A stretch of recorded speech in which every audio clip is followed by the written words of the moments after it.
Hello again, and welcome back to Cannabis Doctors Lounge. I'm so excited to share with you today Dr. Ryan Wohlfert. Dr. Wohlfert is practicing in the greater Lansing, East Lansing area, which is where I trained at the College of Human Medicine at Michigan State University. And then, of course, went back to Lansing year after year, several times a year for the alumni meetings, and then also to help with the graduation of the new medical students. So I've spent a fair share of my spare time in Lansing, really have enjoyed myself in that great little community, the capital of Michigan. And Dr. Wohlfert, Ryan, has worked in brain health for many years and then pivoted from brain health to chronic pain more recently, both of which, though, have some interesting roots and follow a similar trajectory toward healing. And I think he's a perfect person to bring to the Cannabis Doctors Lounge because he brings so much valuable information about managing chronic illness and especially managing chronic pain in natural ways that will help support all of the things that you're doing with your Western medical doctor and all the things you're doing with your cannabinoid formulations. So I expect you to come away from this meeting with some really high level, great ideas for how to, bring your wellness together in a very comprehensive and holistic way. So Ryan, thank you again for taking some time out of your schedule for us today. Well, I appreciate you having me. And it's funny because I grew up in Michigan and was a Michigan State fan most of my life. And I actually went to University of Michigan for my undergrad. A Wolverine. Well, and that's the thing is people still give me guff a little bit about, well, if you were a Michigan State fan, why'd you go to Michigan? I'm like, because it had the education that I wanted, kinesiology. Kinesiology is one of those degrees in the early 90s that it really wasn't that common. And now most schools have that, but I could only find it, at Michigan and another college, Hope College at the time. So yeah, and obviously Michigan is a great school and that's why I chose it. And I really wasn't a huge Michigan backer until I actually went to my Doctor of Chiropractic college, which was in Illinois, outside of Chicago and Illinois, where Ohio State fans were my friends, nemesis. And they gave me a lot of stuff. So that made me kind of defend myself. You have Ohio State people who are your friends? I know. Yes, I do. It makes it very spicy. Well, I have two girls and both of them are University of Michigan graduates. And so, they tease me, like, if you can't get into college, go to state. Way back when I'm an undergrad physiology degree, and we had an opportunity to work with these little computerized devices and create like a health tool for somebody. And I've always been interested in wellness and weight control and diet. And so I created a calorie counting app that identified your ideal body weight. Way back in the 90s, we didn't know anything about that either. And we were measuring with the wrist circumference, and which was an easy measurement for anybody to obtain, we figured. And so we built, actually what we appeared to have built at that point was like a weight loss app, a very early preliminary weight loss app. And so, you just never know what your college is going to be able to provide for you. It's important to make a good choice. And then like you have in your own life, be ready to pivot and see when something interesting is coming up. So you did a lot of work in brain regeneration in the early portion of your career. You're married, 3 teenage girls, a beautiful little family, and a plan to stay married for 75 years at the age of 103. Yeah. So that's a really great goal. And then you pivoted more recently into pain, into working in chronic pain. Tell me about that pivot or what the thought process was. It's been a few pivots. I actually did start more in the pain realm, going to kinesiology, but then after college I went to chiropractic college, and that's where a lot of it focused on. But I've always had an interest in brain health, so that's why I launched the Superhuman Brain Masterclass and Leaky Brain Summit along with some colleagues a few years ago. But the brain and the pain connection it's intimately connected. just through the mindset part, both the mental part of it and also the physical part, as you know. And so many people, I don't want to say bark up the wrong tree, or they need both. It just depends on what direction they go in first, more towards the physical or more towards the mental, psychological mindset part of it. But either way, we need to combine both. So I pivoted back into more of the chronic pain just because, I mean, I just looked it up and it's very underserved. It's an underserved population of understanding what it actually is and how we can help it, especially when they've tried everything else. So, I mean, if you look at the numbers, according to the CDC, which sometimes I don't always like quoting them, but they do a lot of like prevalence work on that. And it's 20% of the world's population is in chronic pain, which, I mean, I did the calculation, that's over 1 billion people. And if we just look in America, there's 70 million people in chronic pain every day, which is just under 30% of the population. And what happens is the biggest, or the still the most common avenue that people go is the drug route, the opioids, and even over-the-counter medications. But what that does is it doesn't actually address the root causes or solutions of it, and can lead to dependence and to, just leads to lack of independence is what I call it. So my goal is to help people, I call it be your own guarantee in your health and your life, and don't just rely and depend on these external measures, but use your body's own inherent mechanisms to heal yourself. And I mean, Well, because CBD, cannabis, I definitely think that do the that. idea of healing yourself and generating long-term wellness and not having to deal with the chronic pain anymore also doesn't make you a chronic pain customer and a repeat return visitor for the medications, for the pharmaceutical company, and for the doctor visits. So it's not in anybody's interest to try to figure out a way to help you be pain-free. And those applications of business practices to medicine just are destroying medicine, but especially in the setting of chronic pain, where we don't want people to be in pain day after day, and yet we don't want people out of pain from a business practices standpoint. That's a completely a crazy way to run medicine, to run it in a capitalistic way around pain. Yeah. And I love how you just said, we don't want people, pain-free, but we don't want them dead. I remember watching a documentary, I think it was Fed Up, I believe. And there was a little clip from Bill Maher talking about, we don't want people dead, but we don't want them not have any symptoms. We want them just sick enough to where we can, prescribe them something. Yeah, that's an exactly astute observation you have there. And but your work is really working to help people control the pain, maybe with or without the narcotics, maybe reducing narcotics.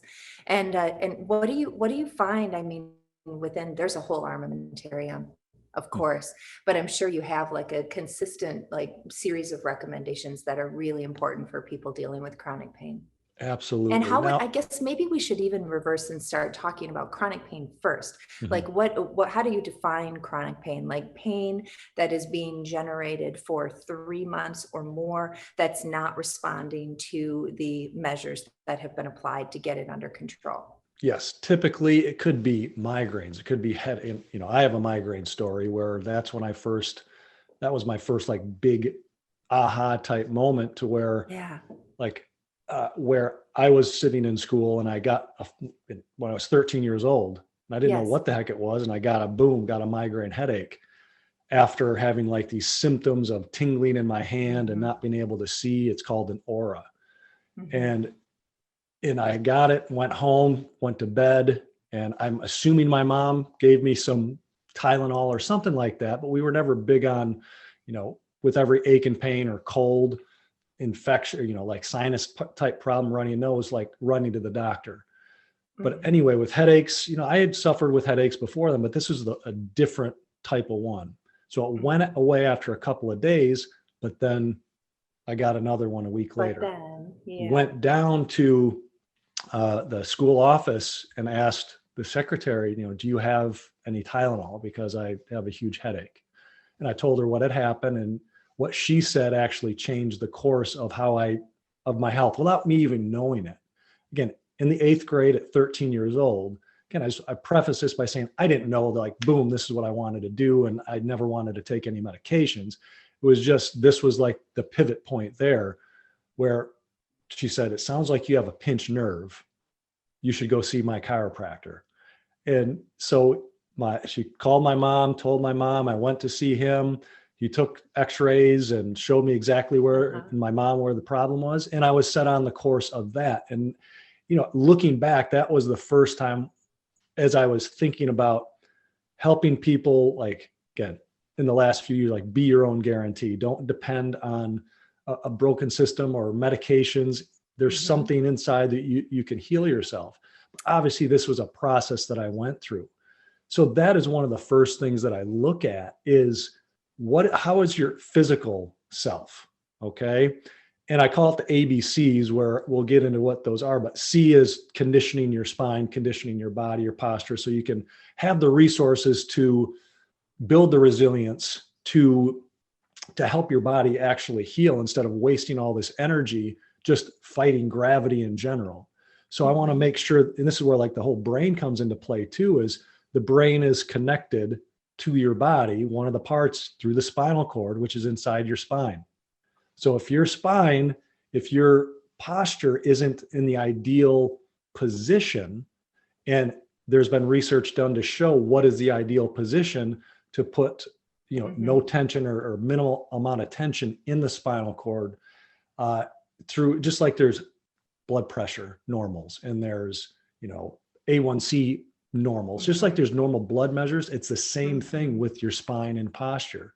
Because if we're like in this, look at now, I think it's probably the worst part of, I've been here for 46 years. So it's not like I know what it was like 70, 80 years ago with posture, but we're moving less, we're hunched over more in one position. We're not getting outside enough. We're not walking around. We're in front of technology 11 hours a day. I'm not sure if you knew that. Not just your phone, but us here, this counts as this. So unless we're counteracting this with good measures for our mental and physical health, posture and spine being one of those, we're going to continue to wear down. And it's not like, boom, you wake up one day with chronic pain where, like how you said, it's there for 3 months. You don't know it's going away. It might go away, but it might come back. So that's another aspect of chronic pain, whether it's fibromyalgia, whether it's, even chronic fatigue has aspects of that as well, where it's a gradual progression of it, where you might have an acute episode, but then it turns into more of a recurrent thing where you try stretching it, you try strengthening it, you try therapy, you try physical type things, and it has effect. It has a short-term effect, but not the sustainable long-term effect. So that's what we first look at, because most people coming into our practice and even online when I'm seeing clients there is they hear about me through the brain summits or on interviews like this, where they're like, okay, I have a physical symptom, because that's your brain saying, hey, it gives us a response saying, I can't handle this anymore. I'm going to release some of this and I'm going to give you a pain response, whether it's a physical pain, whether it's a psychological, like anxiety type thing, whether it's a, inflammation, where it's infection. These are all ways that your brain can tell your body, hey, there's something going on. You're overloading me with, whether it's a physical stress, like poor posture, like sitting too much, like even an injury, whether it's medications can be more of like a chemical type stress, where if you're on a lot of medications, or even one medication can have that effect chemically. And even the mental part, emotional stress, where you're anxious, where you're just have a negative outlook on life, that has an effect on your physical being as well. So that's, I don't think that a lot of people really think about that, like you think that headache story is not, really, a particularly uncommon thing. A lot of people deal with headaches, but the considering that as like a potentially damaging process to the brain, in addition to all the other fatigue and overuse we do of certain parts of the brain and underuse of other parts of the brain. And then you're right. After doing all this technology and not deciding to go for a green walk and washing your brain with plenty of different shades of green to try to heal and nourish the brain, giving yourself an adequate amount of sleep. I don't think anybody knows about the incredibly restorative powers of sleep.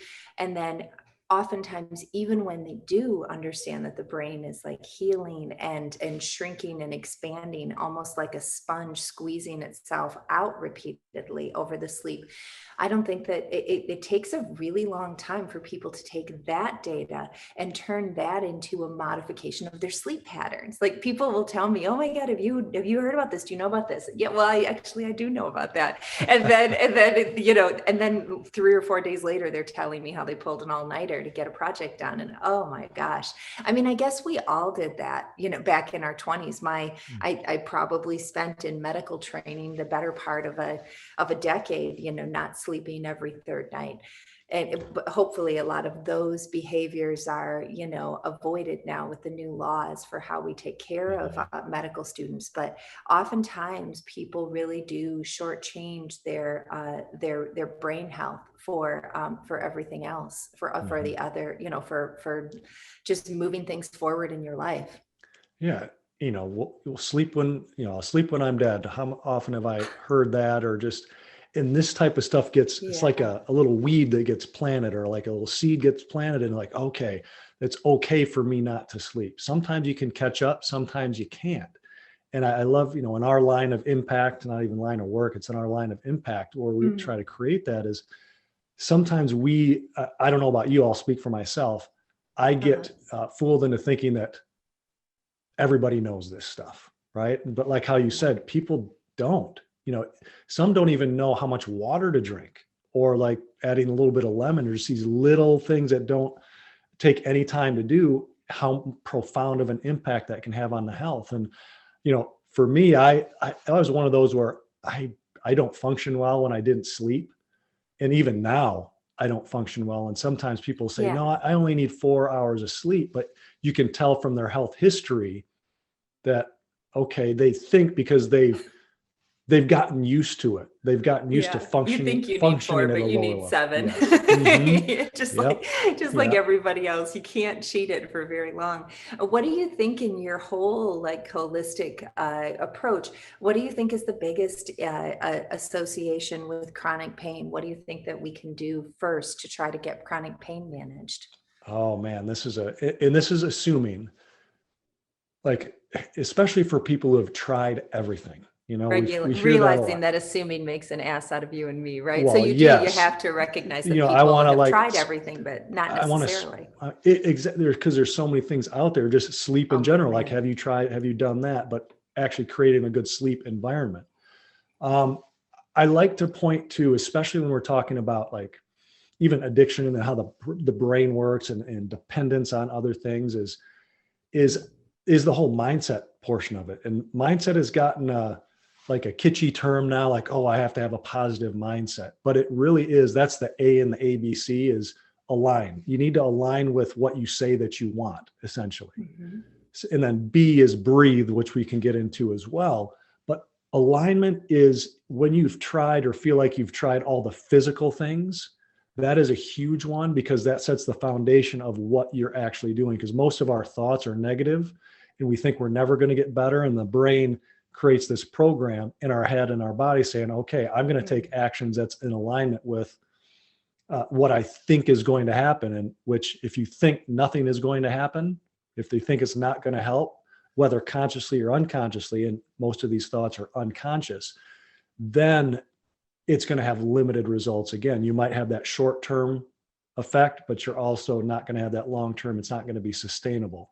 So I'm a big fan of, and this is probably something even foreign to a lot of people, is I call it mindset training, and align your thinking. That's why I put the A there. It's not just alignment in your body and spine and posture, but also alignment with the brain and how that works with the rest of your body, with your thinking. So I am a certified mindset specialist through EYL. It's called Eliminate Your Limits.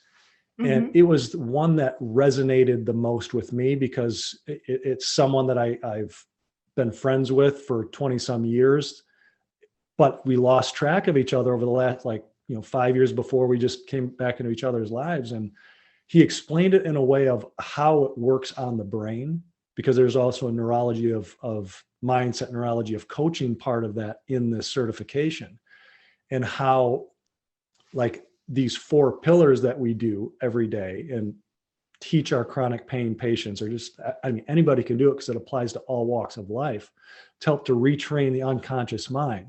We have to make things conscious of what the pattern that we're telling ourselves day after day, our story. What is your story? Because these unconscious drivers are what are actually directing our actions and behaviors, which lead to our habits. And not many people know that. So that resonates so powerfully with me, Ryan, because I mean, I personally have some back pain that I deal with intermittently, some intermittent back pain between my shoulders and some lower back pain. And there's always something that never feels quite right. So I'm always doing a little yoga every day, a little, but I think the biggest benefit has been that focus on alignment for me. Like I started to work with my posture, and just the way that like we hunch forward with our shoulders and lead with the front of our hands, like when you're walking where you can see the front of your hand, the idea of walking with your thumb in the front instead of the whole hand, so that when you are, so that, and it really does like naturally roll the shoulder back to walk with the thumb forward. And plus you don't look so Neanderthal, which, I mean, nothing against the Neanderthals. I'm sure they were nice guys, but I don't want to look like that. But it's so helpful to have your hand flip that way, have your shoulders back. And it's not really like a deep kyphosis in the, or a lordosis, excuse me, in the lumbar spine, where you're really like sticking your chest out, but it's more of like a straight spine to get great. And all of that alignment, it makes a huge difference in a very short period of time. When I start avoiding managing my posture and I start doing this forward thing again, I mean, the back pain comes back really virtually instantly. And the same would have to be true, I'd say, of the alignment of your brain. When you're not thinking the correct thoughts, you can really go into a rabbit hole quickly. And then all of a sudden you're in a space that you need help out of. And what you keep in mind too, that the mindset training, it's not just thinking positive. That has been one of those myths, or I wouldn't say myths, but I don't even mistakes. It's part of the process that people have to go through. I did that. You know, I've done this type of work before, like NLP, Tony Robbins, like different coaching groups are like saying things with feeling, and it's the affirmation movement, right? Where it's affirmations don't work if you unconsciously have this cognitive dissonance with, if your primitive brain doesn't actually believe what you're saying as a statement, it's, you know, that's going to win. Like if you are in pain, and you say I am, and you give a statement like I am pain free or I am healthy, there's going to be pushback between your conscious and unconscious brain, and your unconscious brain is going to win out eventually. It doesn't matter how much you say it with feeling and action and behind it. That's part of it. But first we have to find out, this is part of journaling, or we call learning your language, is what is the pattern of your thinking? Just writing out, 5 to 10 minutes in the morning. I typically instruct people to do right off the bat, just as a system, write out, what are you thinking? What are you feeling? Even the body feeling, where are you feeling that? Bringing attention to it, but we're not going to focus all of our energy on that.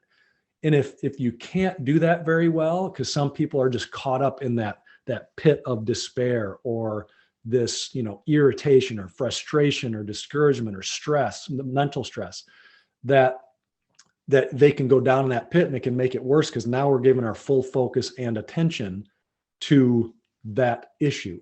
Whereas we just want to observe what it is. All right. So we can now shift our perspective into what the next part of it is, like counting your wins. We want to gather data on how your brain is actually functioning. And then the quickest way to start retraining the brain, because it happens instantaneously, it's not the positive thinking part of it. And it's not like, okay, I do it once and we're done. We know that doesn't work, right? There's no quick fixes. Doing the work is the fix. So counting your wins is like finding the evidence. It's the closest thing, I guess you would say, to positive thinking of these 4 pillars, but there's also review your direction and imagine your outcome, which I'll explain in a second, where but counting your wins, because it gives you that quick hit of, okay, I did this. So you want to think about like whatever your goal is that you feel like it is, like to get out of pain, to lose weight. I want to be at this weight, whatever this goal is that you have, just think, okay, what did I do today that led me to that goal? Like if it is to lose weight, because that's a simple one for people to understand, whether you've had to lose weight or not. We've probably been around people that have tried to, what is it, 66, I think two out of three people are either overweight or obese in America, which has put in a huge amount of stress on our body, not just physically, but also mentally. So what did I do today to lead me to losing 50 pounds or 10 pounds? And then you itemize, so you itemize each of those things. So then it gets in your brain. It's not like you're convincing yourself of something you didn't do. You actually did it, no matter how small it is. Let's say, and I'll end with this part right here is, let's say you normally eat 3 donuts every morning, but then that morning you had 1 donut. Don't feel bad about the 1 donut. You say, I only had 1 donut. I didn't have 3. I didn't eat till I was feeling like I was going to explode. So then it just starts retraining those neurotags and the neurons in your brain for the success that you want. It's true that wellness, like you think about if you're going to try to control your weight with diet, that you may have 14 opportunities to have to impact that this week, right? With your meals, maybe you have 21 if you eat 3 times a day. And then, or if you have snacks, you may have even more than that. But in reality, we have closer to 80 opportunities a day to either choose health or disease. If we park further away, or instead of parking, we walk all the way there, or you take a break and do some stretching or do a quick calisthenic round rather than going to the kitchen, or we meditate for a moment rather than just turning on the TV and zoning out that way. So to some degree you can take a pen and paper to this and make some of these modifications and try to, that's I think one of the easiest ways to integrate some of these changes to lead to a healthy life is to really get granular with the types of things that you can bring into your life, a few changes you can make and live with for a bit, get them integrated, and then make the next few changes, starting with that power pack of mental alignment and physical postural alignment. And I love how you said, take a pen and paper to it. That's exactly what I'm talking about. Especially, we think all the time. National Science Foundation did this study showing how we have 80% of our 60,000 thoughts every day. So 80% of the 60,000 thoughts that we have every day and are even conscious are negative. And 95% of those negative thoughts are recurring. So that's our story. And those happen, in our unconscious brain, and they get stored in there. So that's where the learn your language, we want to write it down, because we're already thinking this stuff. And we think by writing it, trust me, I've written things in my journal like, I don't want anybody to see this, because it's like, but it's not just venting and getting it out. It's just seeing patterns in what you think your health is like, if that's the direction we're going, whether you think you can be pain-free or if it's possible. But then even counting your wins, guess what?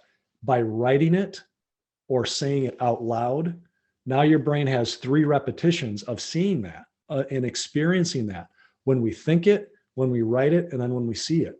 So this is a powerful thing that accelerates that process. We have to go through all the steps, but we can go through it faster as far as how we, whenever we're trying to create a behavior change, and it takes 7 to 12 repetitions or cycles of going through those stages of change before you're actually successful. So this is another win where you can celebrate, where let's say you've tried, this for your pain, you've tried physical therapy for your pain, you tried this stretch, you tried, chiropractic, or different spinal techniques, you've tried journaling. Okay, that's 4 things. And you're just frustrated. And it's like, this didn't work. I'm never, and guess what? As your mind goes to, your posture takes that physicality to it, and vice versa. As your posture gets that way, now our brain, our body is not connected very well, or to the optimal level that it can be. So just celebrate that. Guess what? That 5th time, I'm on my way to, all right, this is one that didn't work. Cool. I'm almost there to that seventh time where now we're starting to learn and keep repeating and growing. So it's all about, again, retraining the brain for the success, because we want to make sure we're in a safe place.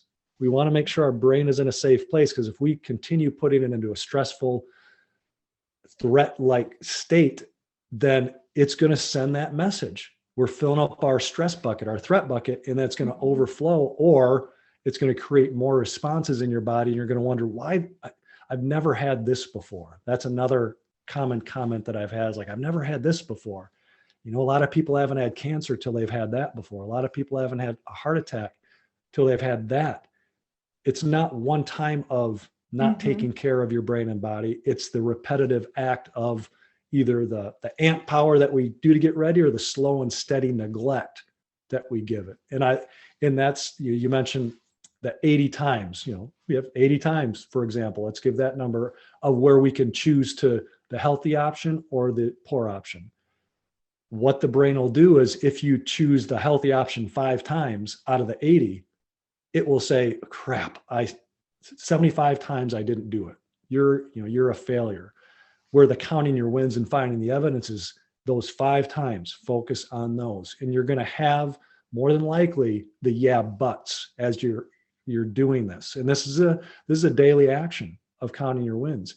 And you're going to have the yeah buts, I call it, where you're going to write your win and say, yeah, but I'd get rid of the yeah buts. Okay. But that's a little tip for there. That's a really good point. The people with higher levels of success really do focus on the success. They think about their success more frequently. And I can see that sometimes when I'm interacting with other members of my family, some of my siblings that have, ongoing issues with depression or just with self-esteem issues. And they, are always negatively talking to themselves. And that's just so difficult to clear up. So just really taking that time to try to work on just a positive flow in your own brain and in your own meditations. It struck me when you were talking about how that just enters into your posture. We skied in Breckenridge this winter, and my daughter, my little one, brought some friends. And then, friends know each other and they crack at each other, and they can cut pretty deep without really intending to. And one of her friends made a comment to her about sometimes both of us have a personality that sometimes, we need to soften it up a little bit now and then. And so he did make a comment like that, but Anna was standing, and then she just went, like, she just deflated and looked at me with her whole chest caved in. And it felt so immediately bad for her. I mean, it is really good feedback for us two girls. We need to take that feedback to heart. But that was difficult feedback to hear at that exact moment, So it was interesting how her posture shifted instantly with that feedback.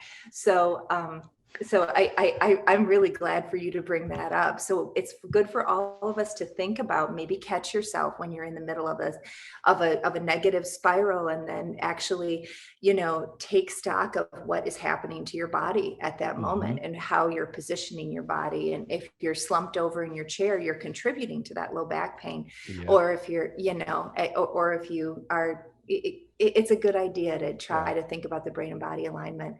Ryan, it's been such a pleasure talking to you. How can people get a hold of you if they want to work with you a little bit more? How can you make yourself available to the people watching this podcast? Oh, I'm glad you mentioned that. Yes. So I like to connect more one-on-one. I mean, they can always go to my website, but I suggest if you're on Facebook, I have a free Facebook group called Be Your Own Guarantee. Cool. I'll provide the link for that so they can join for free. But even in that, and special for your listeners, is what I do is called a virtual house call, where it's a 20-minute call. I can provide the link for you too, where they sign up on the Calendly link, where I will just talk to them. They can ask me questions about their pain, any lifestyle issue that they're having, where they want to implement nutrition. And it's almost, I call it like a speed house call, like a speed dating session, even though I never one-on-one. I just see them on TV, like different movies, where we come on, I'm here for you. I want to find out what direction you want to go. and help How to incredible. provide direction and clarity on how you can get there. Oh, that's wonderful. Be your own guarantee on Facebook. Mm-hmm. Ryan, Dr. Wohlfert, thank you again. I hope you have a great week. And for everybody listening, I hope you're able to implement some of these mind-body alignment ideas and maybe